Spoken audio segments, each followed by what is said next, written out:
The Democratic-led House passed two bills today aimed at protecting access to abortion at the federal level. This comes 3 weeks after the Supreme Court overturned Roe v. Wade.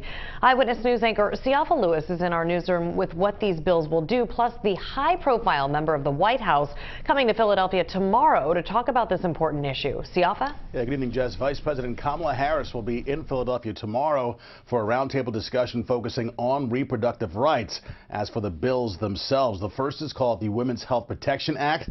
It's aimed at preserving access to abortion nationwide, taking the decision away from states. The other is the Ensuring Access to Abortion Act.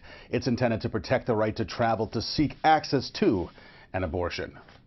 House Democrats, all of them women, gathered on the steps of the U.S. Capitol. The bill is passed. Moments before the House of Representatives approved the two bills aimed at protecting women's rights to abortion as well as their access to them, regardless of what state they live in. Every person deserves dignity, safety, and care in seeking an abortion. The Women's Health Protection Act also prevents states from imposing limits on abortion that would make them more difficult or costly to obtain.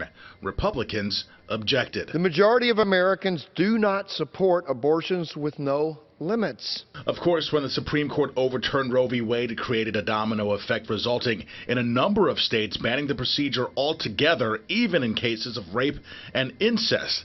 But another Republican focused on later-term abortions, despite the fact that a 2019 study showed 93% of all abortions occurred in the first trimester. Mid to late-term abortion is a barbaric procedure which can include dismemberment of the baby and crushing of the skull. Democrats, meanwhile, cited the recent case of a 10-year-old girl who was raped and had to travel from Ohio, where most abortions are illegal, to neighboring Indiana for the procedure.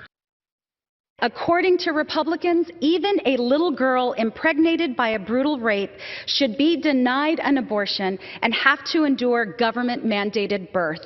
Both measures will almost certainly fail in the Senate, where Democrats don't have the 60 votes needed for either to pass, nor do they have the 51 votes needed to bypass the filibuster, allowing the bills to pass by a simple majority. With two more Democratic senators, we will be able to eliminate the filibuster when it comes to a woman's right to choose. President Biden says he supports bypassing the filibuster to enshrine abortion protections across the country. Now, we should mention that the Democratic-led House previously passed bills to ensure all women in America have the right and access to abortion in both September and again this past May. Both times those bills failed to pass in the Senate due to Republican opposition. In the newsroom, Siafa Lewis, CBS 3 Eyewitness News. All right, Siafa, thank you. And stay with Eyewitness News for continuing coverage on the Vice President's visit to Philadelphia tomorrow. When we are not on air, you can always get updates at cbsphilly.com and our streaming service, CBS News Philly.